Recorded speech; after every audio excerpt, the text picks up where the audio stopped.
My name is Jerome Sherman.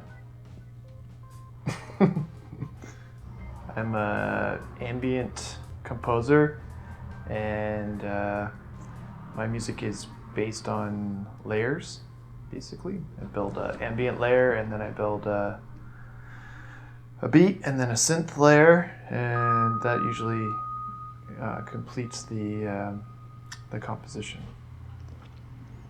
Psychic pollution has been around ever since 1998, roughly, about that time. Hey, how did you get into making this type of music? My parents were really into electronic music as I was growing up. And so I got exposed to it that way. But as a kid, of course, I rebelled against my parents' music tastes. I was more into punk rock and metal and stuff like that, and kind of came full circle as I got older and started appreciating some of the more electronic ambient music, and seeing how I felt really comfortable with that sort of music, and started experimenting with it more, and finding I really enjoyed doing performances. And then I went to film school. And in film school, I took on a lot of scoring projects based on the fact that I really liked coordinating music with picture. And it's still something I really like to do. So nowadays, when I do some of the performances, I tend to score whatever video I've produced for that performance, whether it's found footage or something I've shot myself.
Are there any Psychic Pollution recordings available out there?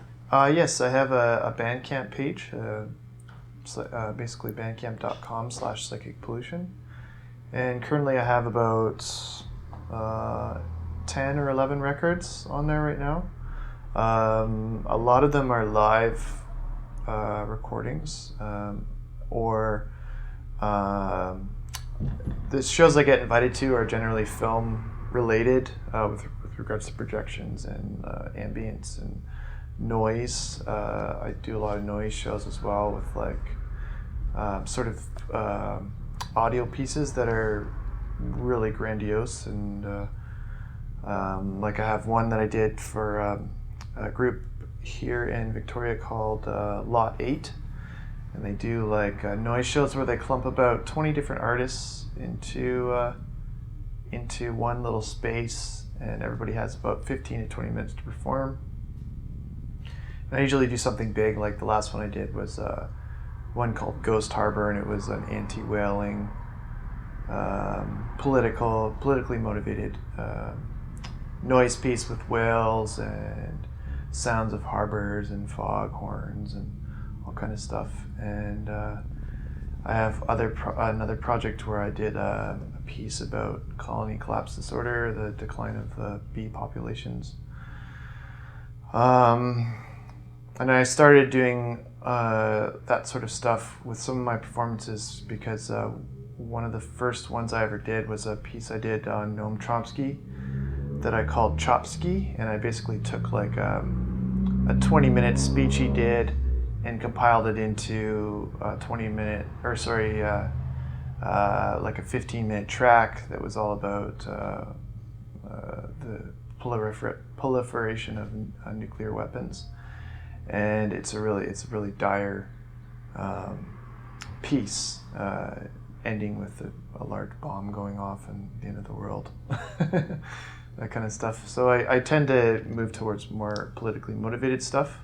However, the most recent project is more about space and exploring space sonically, and what would a synthesizer sound like in space. And then also having really an anthemic theme, so it's less politically motivated, but those days aren't over. So yeah, I tend to call my my pieces performance art, and I usually have accompanying like video that I've created for the pieces. And pretty much every sort of record I do is a concept album with visuals, and I do all the artwork for all the covers and everything, and then I try and have a sort of an anchor video that goes with the recording that kind of showcases the direction of the concept album. Like the next one is it's simply space, or simply entitled like Space Drums, but like in Latin it's like timpani stratium or whatever. And so I'm kind of on this like naming my songs all in Latin these days with the word space in them. It's kind of a tangent that I'm on these days, but with the hope of releasing a double CD concept album within the next year or so. Can you talk a little bit about your visual art practice for us? Generally, I do ink and paper drawings that are architecturally related in some cases. I also like to design posters for different 50/50 events that we have coming up, and things we've done in the past. I really enjoy silk screening a lot, so a lot of art that I do involves silk screening, but I always like to make my own CD packaging and stuff and all.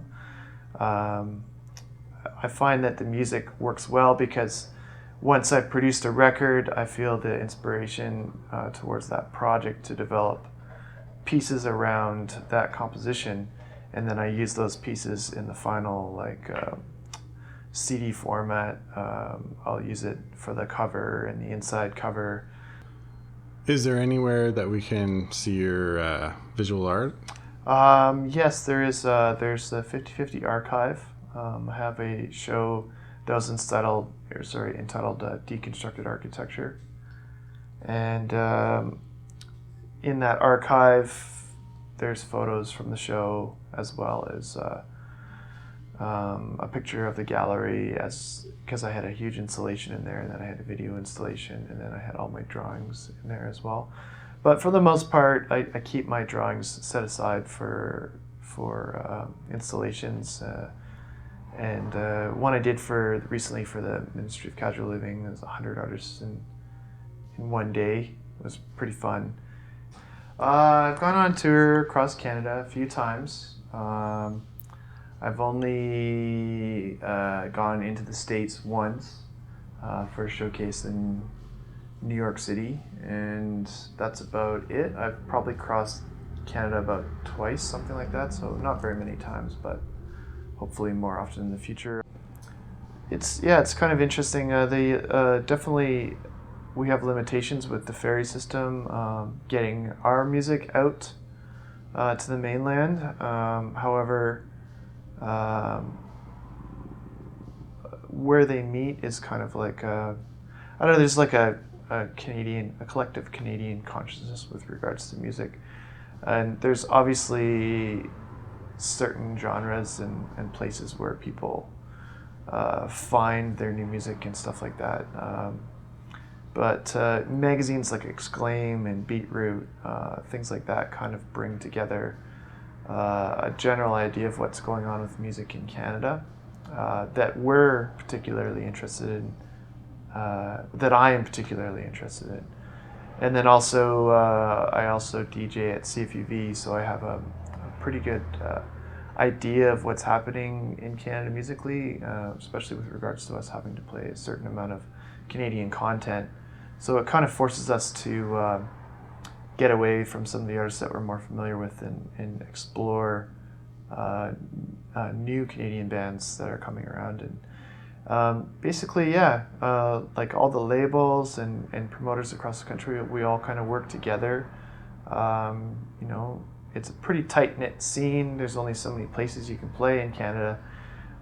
Whereas like if you go to the States, there's like 30 places, between each town basically that you could play. So that kind of makes the Canadian music scene a little bit of closer knit. Lots of people know each other from the East Coast to the West Coast.